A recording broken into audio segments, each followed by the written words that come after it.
When he first dipped a bit, like it was like 100. Then it dropped a bit to like 90 or 80 or whatever, right? I put in more. Yeah. No, but then when it dropped to 50%, put in more. I put in more. How much did John Ball lose again this time? This is your daily catch-up.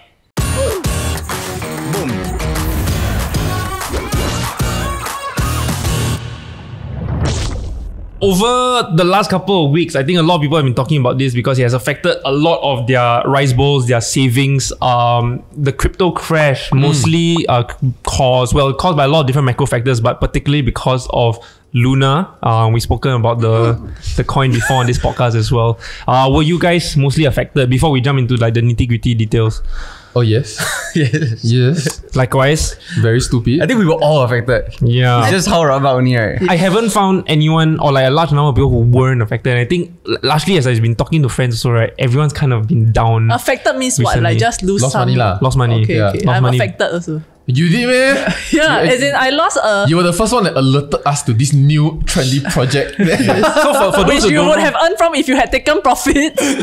so for those who don't know, Luna has been one of the hottest like crypto coins recently. It even went up to like being one of the top 10 cryptocurrencies. It hit highs of about $100, and just last week it was about $80 per token.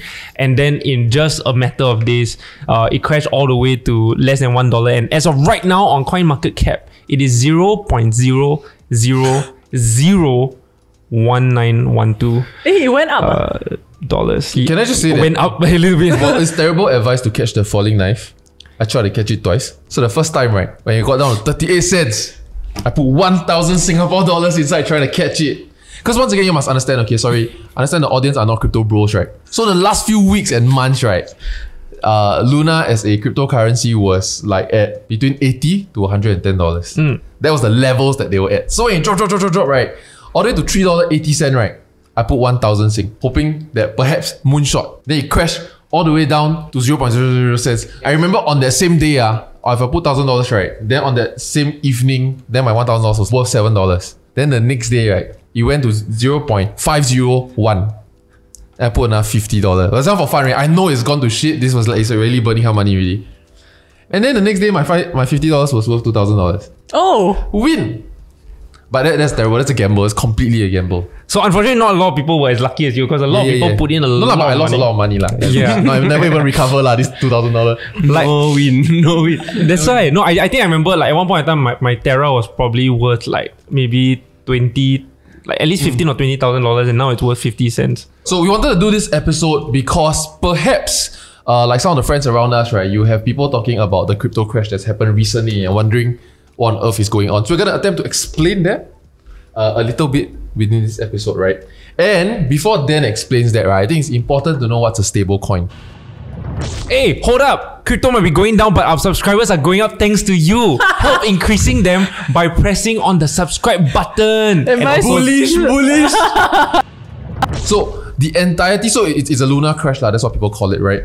And the entirety of it really boils down to the fact that within this ecosystem, there are stable coin crashes. So what is a stable coin, right? In order to value a cryptocurrency, you need to know what it's worth in terms of dollar value, or in terms of a real world dollar value. And so that's what a stable coin is. Basically, one cryptocurrency stable coin is one of a real world currency, which for the Terra ecosystem is called UST, so Terra US dollar, right? Where one UST is always supposed to be worth $1 US. So unfortunately, the way how they peg it, so different stable coins usually have like real assets that usually back that coin. But for Terra, right, they actually use an algorithm that makes sure that it's always pegged based on the Luna. So if, for example, if USD goes down to 99 cents, you can claim $1 of Luna instead.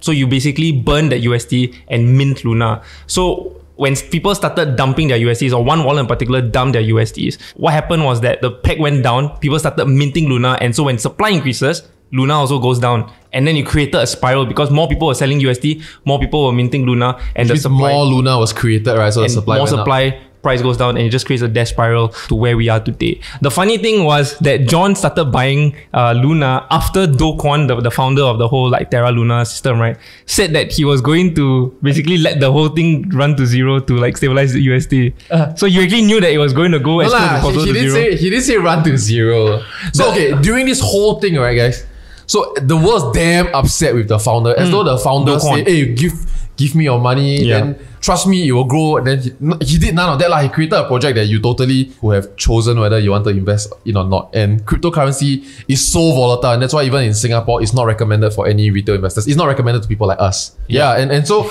people were damn upset. You Yeah. want to kill him. Got police report. His wife made a police report in South Korea because investors were knocking in their house door. Yeah. It was that scary. It's crazy. So like even if you go to like forums or online right now, people have been like sharing stories about how like they lost either millions of dollars of their life savings. It wasn't corroborated yet, but someone even said that they know of people who were either attempting suicide or actually did it. And it's quite crazy because this is a very real problem, right? A lot of people save up enough money, see that money go from like 100,000 to a couple of millions because some people bought Luna under $10 and then it shot up to $100, and now to see that all disappear, right? It's very, very real. Yeah. So, and Luna happens to be the only cryptocurrency you invest in, right? Huh, really? No. It's not the only. But it was the main but one. it was the main one. Yeah. The carry, yeah. It was like f***ing carry. It was my main also. It's like a few months back, right? Everything red, right? Luna green. Then I like in my head, I already like I'm sticking with this guy for the long game, you know. Wow. Same. Then when this whole thing happened, just shake off. Like you don't even have time to react. In fact, right, Yeah. when it first dipped a bit, like it was like 100, then it dropped a bit to like 90 or 80 or whatever, right? I put in more. Yeah. No, but Then when it dropped to 50%, Put in more. I put in more. and I don't think you're the only one because there's really a buy the dip like culture, Yeah, right? Yeah. And a lot of people also didn't understand why is this happening. Yeah, and like what was so crazy was like you mentioned, right, the speed that it was happening at. Yeah. Like I feel like, okay, like people want to blame the founder, right? Which I feel like there was actually a big part was mishandling by the developers. Like they took, I think, like 2 days to respond to this, and then their response was, we are basically going to try to save UST, but then you can discuss more ideas here. And then that discuss more ideas, let you hold a vote, but the vote results only come out 7 days later. Yeah. Which by then, like everything is too late already. Like, No, but- why but- was there no measures that was immediately put in That place, is which what they I claimed? think is the problem with this whole crypto sphere. Even for us, like when we launched our own NFT, Enlighten Red Seal, is that everything centers around instant gratification. And I would think also he will struggle to think of what to say. Unless you are describing current events, right? Everything a crypto founder says, right, is binary one. Good news or bad news. It's good news or bad news. Are you making fun of someone? Are you praising someone? Yeah, he couldn't have possibly shit something out at that point of time. Is what I think. Because it's very, like, one of the things like my business partner and I talked about or joked about was that when we started our NFT project, right, was that it feels like now we have a company or we have 800 new investors or 800 new employees that we have to answer to daily because every day they ask us, what's your progress? Which the culture is like that. It's not them. The culture of this whole thing is like that. It's very hard for him to then come out and say something. Perhaps to help people understand why when businesses fail and people invest in those businesses, how come that doesn't feel like as big a deal, right, as this Luna thing that went crazy, right? Was because Luna was a top 10 cryptocurrency. So wow, the adoption was crazy. Their market cap was in the multi-billions. And they had this thing that if you lock up your UST with them, which up until now up until 2 weeks ago, you just assume that 1 UST will always be worth $1, is that if you lock it up with them, which you can take out at any point of time, every year they will give you 20% return on interest. Which if you do a bit of quick math, right, if you lock up $200,000 worth or even $100,000 worth, you can get back like 3K a month. Yeah. So 200K is 6K a month in Singapore, and that's USD. So in Singapore, that's very comfortable to retire. And so what many people did, right, was that they sold their house, they downgrade, they sold their car, they sold whatever to try and get to whichever amount that can finance their lifestyle. And then they put it in here because even though they give you the interest, which can support your daily life, the understanding is that you would still be holding on to your $200,000. Yeah. Yeah. And that's why when this thing failed, which many actually speculated that it would fail, it affected so many people so deeply to the point where multiple people reportedly committed suicide.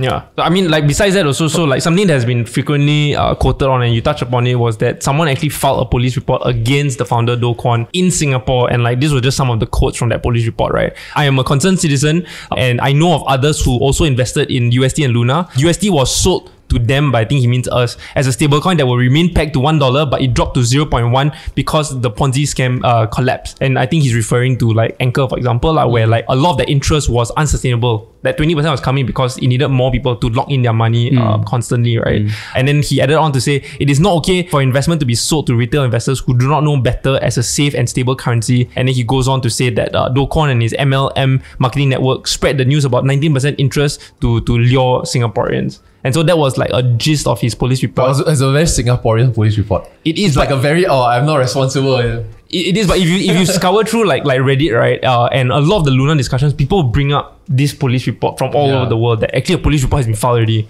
You know, it's quite a serious thing, even though nothing has really been done. But if you read the report, then it's a bit whiny lah. Yeah, but it brings on to the question like who is to blame here, right? Because like you said, people are blaming Do Kwon, you know, and to some extent, like we have talked about Luna on like even the Chain Debrief podcast, and even on this podcast itself, right? And something that a lot of either influencers or like thought leaders would say, like you have to do your own research, it's not financial advice.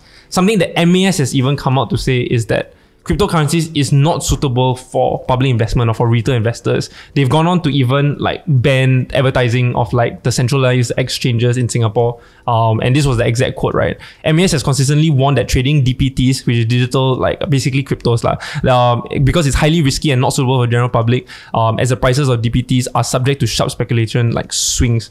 So if like these kind of advisories are out there, technically it's our fault. I accept it as my fault as an investor. Yeah. You know, but where I feel a lot of guilt is that I think there have been people that come up to me and say, hey, Dan, I want to get into crypto, what should I buy? And I go, Ethereum, BTC and Luna lor. And then they lost money and I feel that guilt. Yeah. You know, but I don't know how to like go. I don't know to like text them and say, hey, sorry about Luna, you know. Yeah, because in most times, especially if you started investing only in the last 2 to 3 years within this space where it really proliferated, the swings then they recover. They swing, then they recover. Wow, but this one is I think my first time in my life I see something that I personally invested in went down to 0.00000000001. In like 2 days. Yeah. Or something where I think I personally believe won't recover, you know. Yeah. And it's like, wow, it's very, very shag. Like I really don't know how to approach friends that I've said to buy Luna, you know. And No, but it was also up to them to make that purchase. For sure. And like I think a lot of us couldn't have foreseen this to happen lah. Even though there were a lot of news that, you know, or like thought leaders that said that it might have happened. But there were also a lot of thought leaders that said it would not happen though. So there's both camps lah. And I think speaking to that, right, like echo chambers. Yeah. So on the day where it actually had that $60 to $10 crash, right? Wow, it was actually a bit of a difficult day for me, even though I lost little in capital. But then my net worth took a big hit overall. Yeah, because of the amount that I had inside lah, that I still haven't take profit yet. Like for like 1 to 2 hours, right, it was a working day also. Then like for 1 to 2 hours, right, I was just caught within this like Telegram group chats that are saying, wow, my life is over. Like, how is this going to shit? I'm never going to recover from this. Like, who can help me? That kind of stuff. Then I just felt so weighed down by it, right, that I just really couldn't focus on work, right? Then like over lunch, I kind of like clear my mind and like completely divorced from that and go and look at other content, right? Then after that, I like continue work. But wow, the echo chamber is so real. Yeah. No, so funny enough, Elon Musk just like, I think last night or 2 nights ago, actually came out to tweet and said the Twitter algorithm is manipulating users in ways that you don't even know. So please change it to chronological tweets instead of using the algorithm. Interesting. Because basically what happens is that if you like a certain tweet or you interact with a certain like point of view, right, Twitter just starts showing you more stuff in that same topic or that same point of view, and then you end up just thinking, oh wow, everybody agrees with my point of view.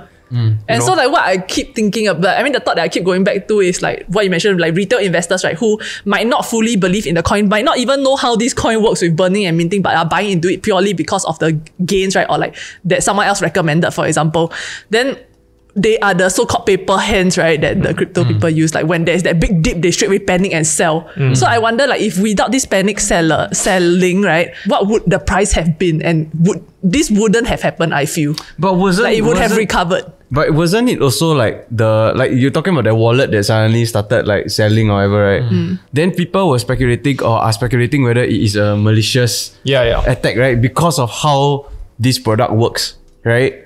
And the timing once could you very do well that, be lah. Yeah, and then once you do that, this whole thing is just gonna destroy itself, right? Unravel lah. Yeah. So then if that is the case, right, then who is this person? And then is this person not the one accountable? Or is this just a completely flawed product that and there's this giant loophole that we just... Right. So why this product was created, right, is because you might have heard this term DeFi going around a lot, right? It's just decentralized finance. Basically, it's to keep your financial affairs completely sovereign, meaning no country can interfere with your wealth or your transfer of wealth. However, everybody's still using US dollar lah and all that stuff, right? Which means it's not fully decentralized, because at the end of the day, if US dollar, fiat currency, right, which is real money, can also be pegged. What he tried to do, right, was to create something that was not, you give me one real US dollar, I create one US cryptocurrency, which was generally how it used to work. He tried to create one that was completely, its value was held by the algorithm mechanisms alone. And so, in parallel, right, the founder of Luna was a well-known asshole lah. Yeah. He was damn arrogant, and then I think like just 2-3 weeks, if I'm not wrong, before the attack/crash, right, someone did point out that if you have $1 billion, this is how you can completely destroy the UST lah. Or destroy Terra, and as opposed to a normal founder that would, usually like companies today, right, give you reward if you can find problem with their code. They give you like 200k if you find problem with their code. Like like Singapore, what's it called? Singapore GovTech. Yeah, GovTech will pay you if you can find problem with Google, Facebook, Apple, all do as well. Yeah, $1 million reward. Instead of going something like that, he said something damn arrogant, and he said like, if I'm not wrong lah, he definitely said this. I don't know what else in reply to this. Is that silence is a perfect response if stupid, that kind of thing. Like nothing smart to say, don't say lah. And then he say, for those billionaires in my following, like try me, see what happens, something like that one. Yeah, and he's been known to like call out like people for being poor, and like he's got a lot of enemies lah, and been quite arrogant. There was another interview also, like from even more recent one, that he kind of said like 95% of the coins, right, that are currently being created and like people are trying it, right, are going to fail. I mean, which is understood, right? Because it's so saturated. And then after he added that, and it will be entertaining to see that. Right. That completely did not age well. It didn't age well at all. But was he like that from the get-go? Like before I don't think Luna so, became popular? After the rise of Luna. When he himself became a billionaire. I think like, I want to kind of move on to more psychological stuff also. But I think like the part that kind of irked me the most was that when UST was really going down, I obviously was in a position where I go, do I sell, or do I be a diamond hand, right, and recover, and then like the world wrong? This culture serves absolutely nobody. Right, take profit, guys. Take profit. But I remember him being quite active on Twitter and saying, "Hey guys, everything's gonna be fine. Hang tight." He was using words like "hang tight," "stay the course." And I was like, "Oh yeah, okay lah." He said, "Hang tight, stay the course." Okay lah, let's go lah. And I'm just watching the numbers go down. Because it was the opposite. Then I go and see all the experts, like traders, or they say faster, just go in faster. Cash out. Yeah, and I mean, we held a Twitter Spaces also with like some experts, and they cashed out very early in this entire process. Yeah, I realized how noob we were. Yeah, in that sense. So if y'all don't know, we have another company called Chain Debrief, which is like crypto edtech publication, right? And yesterday we held our first ever Twitter Space, and like big shots, really big shots. Like I just realized one of the guys that also invested in us, he have like quarterly talks with the Feds. Like he will consult like the federal government of America, okay? USA. And what we know for a fact was that some of them were early investors in Luna, which means at time of offering, way before Luna reached $100, like a few cents that time, they already bought in, and they bought in at an institutional level already. So make already lah. So honestly, everybody expected them to be burnt. Like not everybody. Yeah. I expected all of them to be big holders in that sense, because it's a top 10 market cap thing. And all of our panelists all exited way before. Like everybody knew the signs except us, And we still bought. I bought him at 0.0000. Hey, but I never 3000x my money before. I also never 3000x. How can 3000x $50? Oh, you never put 500, yeah? Wow. He wouldn't have known. No, just before I put $1,000, then it became $7 ma. So now I half already. Yeah, I just wanted to get it. I wanted to buy $10 worth. Yeah, but then they allow like minimum $50. You can turn your Luna into a collateral to borrow UST. But if the price of Luna goes down, you have to pay back the UST back. Otherwise, they'll basically liquidate your Luna, right? Yeah. So we know of people, like even Jackie ourselves, like co-founder of Chain Debrief, right? And Verity Media. They wanted to put back the UST to save their collateral of Luna, right? But because the transactions were all like so fast, stuck. He couldn't pay in time, and all his Luna got liquidated. But in hindsight, it's worth nothing now lah. But he could have gotten Luna and then sold it, or whatever. But the whole system like just broke down. The most Luna I ever had pre-crash, right, it was like 60. And now you own like thousands. Now I own like 2.1 million after I sell half. I have 4 million plus. Now it's there. a Shiba coins. It's like before I think got like 90 million so, Shiba. like, so JP, like I think you mentioned on a previous episode before, like you had losses before financially, right? Like to me, this is like my biggest loss. So like, what is it? How does this compare? The last loss I had, right, which was like towards the end of last year, which is a couple of months ago, was my first ever like big loss lah. So I think I took it quite well. I learned a lot from it. He did take it very well. Like a champ. credit. Yeah. And then I told myself that, you know what, I'm going to play it safe already. I'm not going to gamble anymore. I'm not Famous last words. I really, like I told myself, I'm going to just invest in the stuff for the long term. I'm going to play safe. And these are the few things I'm going to put my money in. Okay? And so I started putting my money in. Right? I started putting my money in. In large And chunks. then it looked f***ing good, I swear. Like it looked f***ing good. Do you recover from the previous loss? With the help of a few other things that I did, I almost make back like everything already. In fact, I consider it bolai already. Wow. Yeah. And I literally I messaged my friends somehow, I bolai right about 1 month ago. Break even. Like, I break even like about like 1 month ago ish. So like just quite recent only. Then, now I got the money ma. So I continue to pump in. Then Luna like quite good also. So I continue. Then, the dip happened. Luna so in the then, last month. Yeah, so that So everything a bit cheaper also, right? Yeah. Everything has been a bit cheaper. So I thought, okay, I just dip my way down lah. This year, this shit. Then when this when this one happened, right? Wow, it's worse than the last one, yeah. Oh my god. Oh It's shit. fucking pain, bro. It's damn rabak. If I include the profit, As in total unrealized gain, is it? yeah. No, you cannot look at the net worth you have. Agree. So I cannot see that, right? I cannot see that. But if I see that one also, right? Wow, I can buy house, eh. Yeah. Damn shag. No But- wonder he keep asking me buy house with him. During the past month. You thought it was love, right? But the strange thing is like, again, it's silver lining. Like I'm glad that the money that I'm playing with is not my survival money. Yeah. Like I can still continue to live. I'm still doing everything else that I can do. Which is a very important lesson though. Yeah. Like, Like maybe this one was the hardest lesson for me to learn in terms of diversification. Because when you learn, like you enter financial spaces, right? Especially us so rapid information all over the place, right? There was this one line which I always thought, hey, it makes a lot of sense. Was that if you have small capital, go big risk. If you have big capital, then go small risk to like you go big risk so you can turn your small capital into big ma. Yeah. Then if you big capital, you go small risk so that you can protect your big ma. And what I follow. I mean, I have some legacy ETFs that I still contribute to. But other than that, the ones that I pick and choose plus the stock market already, plus crypto maybe 6. Yeah. That was how undiversified I am. Yeah. This one was the strongest lesson for that. Yeah, I think from my end, like I saw like almost, I think 70% of what I had wiped out from capital level, and like Ow. I was already diversified in some sense, like better than most, because I still had a decent amount in equities, a decent amount in like even Singapore and US equities. It was quite shag lah, but like I said lah before, I think it's more of the guilt of having told other people to invest rather than my own. I'm just like, all I know is that I'm in a very fortunate position to still be completely fine, to still have a portfolio that's actually still decent. And a podcast. And a podcast to talk about those pains.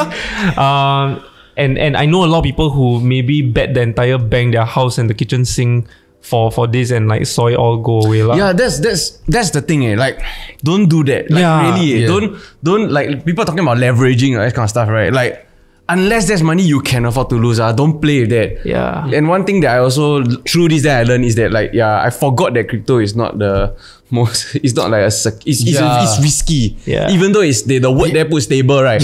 yeah. Nice. No, the but second half, which is coin, cannot. I think for the first time, a lot of people like the risk was always a theoretical thing, but now people now know what that feels like. Yeah. And You know, it it's also very real okay. now. Honestly, I know this is a bit chibai, right? But Oh no, what you gonna But- say next?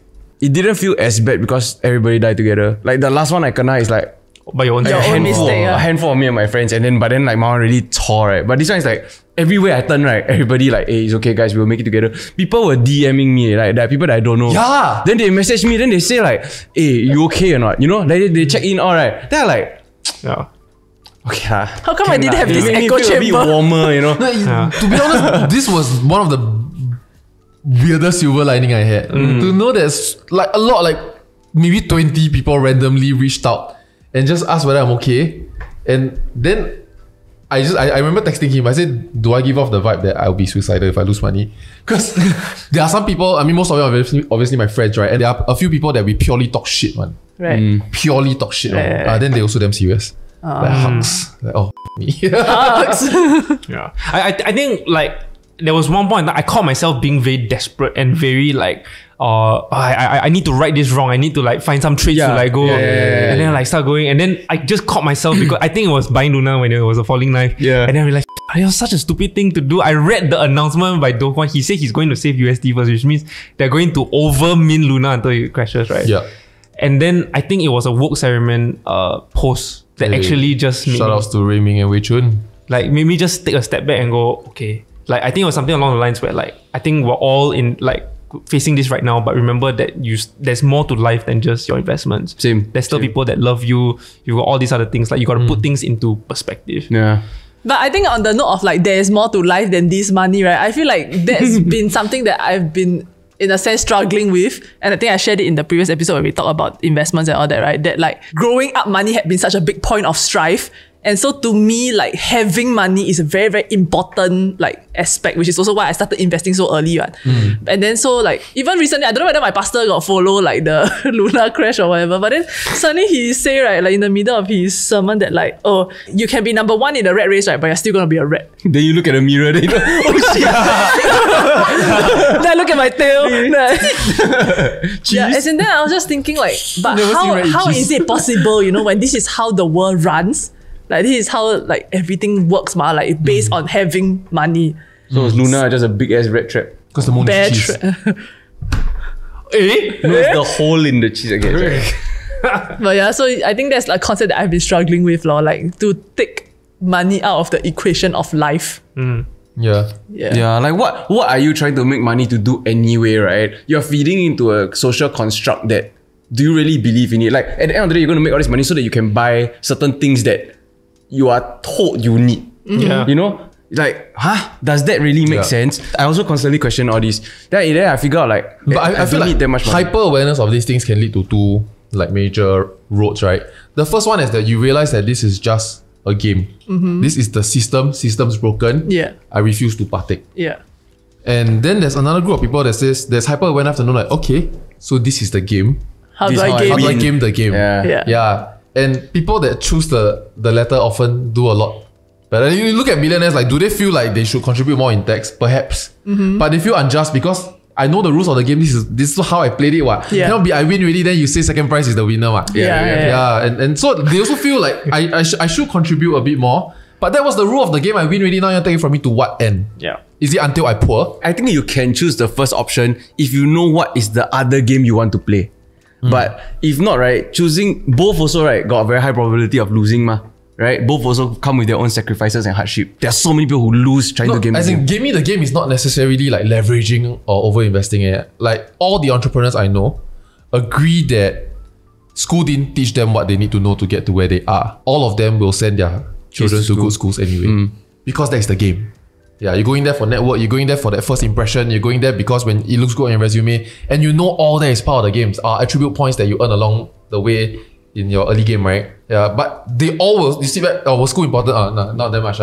I met my best friends there, but that's about it, you know? But they will know they play the game. But I think also like, at least for us, we are still young enough to like recover some of the losses that we've made, right? I think it was quite important for us to learn the lesson now that we are now going to be super aware of all these groups and all these echo chambers and Twitter. Hopefully, when like it's bull market again, we're not so stupid again. We're going to catch ourselves and go, actually, am I in an echo chamber right now? Yeah. One of the speakers said that you cannot harp on your all-time high net worth. Yeah. Right? Like what do we do now if you are, let's say, a crypto bro or a crypto sis? Is that very inclusive, sure. But this term itself, crypto bro and crypto sis, so non-inclusive. Is to really reassess what your portfolio is right now, and if you could go back in time where you have made the same decisions and then learn from that in the decisions to come. And I thought that was very, very well put. Yeah, like the positions that you have been super long, now that you're in this current situation, like assess all. And I think that's the most important part. Yeah, but I want to say something about like going from zero though, because I started from zero at age 29 or so, when when I recovered from credit card debt. At that time also cool, play crypto too, right? And that feeling is really damn sian and very shack in a sense whereby how I related that was I have wasted the last 4 years of my life because I started work at 25. So 4 years wasted. And now if you crash and you're starting from zero, it feels as though you have wasted, like at age 32, then I would have wasted way more years of my life, right? But what I realized or what I've learned, and perhaps this can only come back to you in hindsight, this is your first time starting from zero or near zero, is that you learn a lot more about yourself and your investment values from these things, and you don't truly start from zero. It was a very expensive cost you paid to learn about investment. Yeah. That's a good way to tell the good thing. But the thing I noticed also that I was able to grow a lot faster. Like after my first mistake, then I can grow a lot faster. Yeah. But were you taking more risk to grow faster though? To be honest, compared to the first one, no lah. Your first one, he told me about it. It's not Okay, like my a great first opportunity. one was like I time 100% risk. Like I was really gambling 100%. Now, this second time, I'm gambling 50%. But you're also speaking from a position where you can pull up that capital again to go and be investing again. Meanwhile, if like you really I lost, like scrambled to make the capital. He resaved it. When he lost 100%, he lost 100%. Right. Nama 100%. 100%. $4. I think the other aspect of it also is that I think it's affecting a lot of people emotionally. I think like even in the office or with my group of friends, I can tell that the energy levels are lower than usual, and I think it is a very emotional thing. Something that not a lot of people are talking about is that if it's really affecting you, really go and talk to someone about it. Because I think it's so easy to bottle up. Even like I know people who invest who are married, right, and are not even comfortable sharing to their wife because they don't want to like kena scolded. And like that's very shaggy. Like I think this situation you really shouldn't bottle it up because it's really very, very painful. Talk to someone about it, get emotional support. There was a blog post directly linked to this Luna thing whereby this person's partner retired off Luna in a sense, but not because Luna, because of the yield, the 20% that they get from staking their UST, right? And when he tried to save because he borrowed to leverage, he took her UST to try and pay back so that he won't lose his Luna holdings, so he won't get liquidated, and then everything crashed together. Yeah, so it was very sad. I think the worst part for him is not that he lost it all, is that he lost his partners, and she needs to go back to work. That's why I cannot borrow money. Cannot take other people's money. Yeah. Yeah, agreed. With that said, I know everything is very somber, right? But I think I should still reiterate that, at least for myself, I am still very bullish on Web3, on the blockchain space. And I think that's something that, as in like you have good hope for it, or like as in I think it's unstoppable, and I think that's something that is She's looking for lobang. Yes, what you get? give me alpha. I think it's also a sentiment that is being shared. Like the experts that we talked about that exit very quickly, right, during the UST crash, are also very optimistic that blockchain is going to be the new technologies that is going to take over everything, right? I think so far it is the fastest growing technology that innovation that we've ever seen in like human history. Adoption is faster than the internet. Yeah, and I think the issue was that a lot of people, when blockchain and Web3 came out, everyone was obsessed about the crypto, the greed, let's make the money as quickly as possible, right? When people started didn't realize that actually there's so much more to it in itself. It's about decentralization. It's about the ledgers where you're now able to have more secure databases, medical records and all these different things. This is just the beginning, and it's going to start infiltrating all our different lives for the better in that sense. So I think we should still have an optimistic outlook of the space in general. We're now a lot more cautious, and I think that's a good thing. We now understand what the risk looks like. And I think it will be good for everyone in the future. Right now, the problem is that everybody look at Web3 or crypto stuff purely as an investment to make super quick gains, which I believe that when this technology becomes mainstream, right? When people talk about Web3, they're not talking about money at all, not talking about gains at all. Because when we launched our NFT, right, one insane or super fun lesson that I learned, right, is that I now have direct access to who supported us from the get-go. Oh, that's damn powerful for a business to have. Because right now you look at companies that grew super fast, right? How are they going to go back and reward the people that helped build them in the first place? And how do you continuously incentivize new people to be, hey, support me? Yeah, and wow, it allows us to do that. And I didn't understand like what you say. Many of the NFT communities, right? They come together and they're just trying to form community per se. But it's like, why is it like you don't have your own friends or you just want to join a chat group or what? Because like there are like free chat groups, ma. Just go and join your chat group lah. Why must you buy a $500 ticket to join a chat group? And the main purpose of those NFT chat groups, right, is pretty much to say, oh, we got partnership with this new NFT project. We got whitelist for our community, but every community has it. And so everybody do this, then we all go and pump the new project. Then the new project has spawned another community, which is a percentage of everybody's community. Then a new project come in, then everybody go and pump that thing. Which didn't make a lot of sense for me as much as it's something that needs to be done. Because like that's like basic level of holding together an NFT community already. And so like when we talked about our project, right, like I think with you also, we talked about it cannot be. It's just a fake Ponzi that's propped up by the same few people, you know what I mean? And then we started building decks. We started making events. We partner like Seedly, for example. Chain Debrief was organizing their crypto stage at Seedly Personal Finance Festival. Shout outs to Seedly. And when we did all those, we thought, we are really building community. But the community was complaining a little bit. I mean, I'm not bitching about ELK. Because they were unhappy, lor. They were like, why are we not trying to pump the floor price of our NFT, even though the NFT sits at 2 times the value of what everybody invested already. Really, man? Yeah. How come you don't know? The rats, But anyway, back then back then it was like 3x. Like right now, it's still above the price that they bought it. You know? But the conversation has been surrounding price. You know, it's like when the internet first came out, right, and everyone's talking about it as an investment. And then when the crash happened, the dot-com bubble crash, right, it was still talking about the internet as an investment. Yeah. But then now, right, we are using the internet every day in our lives and we don't refer it to the internet, you know, it's like your platforms. And it's like referring to the internet as stocks. Yeah. And we'll get to a stage where crypto and blockchain and Web3 will infiltrate our lives that we're not even referring it to an investment anymore. La. So we have our own event called MetaJam Asia. It's like a place you can learn about NFTs and to appreciate. There's experiential stuff as well. So you can bring your friends that are not into that space to your learn. Your mother or your partner to learn more about it. Or if you're not sure about it, you can just really go and learn. It's really a place that we built and curated with a lot of partnerships to help people just better understand, so it doesn't feel scary in a sense, because it's not. There really is beautiful applications for this technology. And like there have been very beautiful NFT exhibitions that has taken place in Singapore before, but I think a lot of that were either exhibitions of the art or a lot of it was very much for Web3 people. And I think this one is really interesting because it really is a place for even Web2 people who are not even interested in the space to just come in and learn. So come in. But also about the art.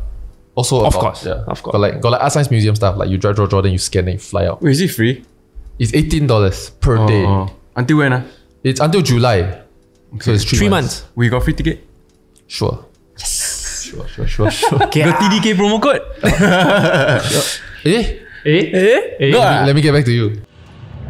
Hey guys, so I know the crypto crash affected a lot of people, and so like I mentioned before, if you really need to talk to someone about it, do it. But also, we're all still very optimistic on where the Web3 space can go. We just have to hold on, survive, and we'll see you at the other end. Thanks so much for watching. Like, share, subscribe. Bye-bye. Hey, if you all want to go MetaJam together, you'll DM me. We go together. Bye-bye. Jonathan Chua at Instagram, DM.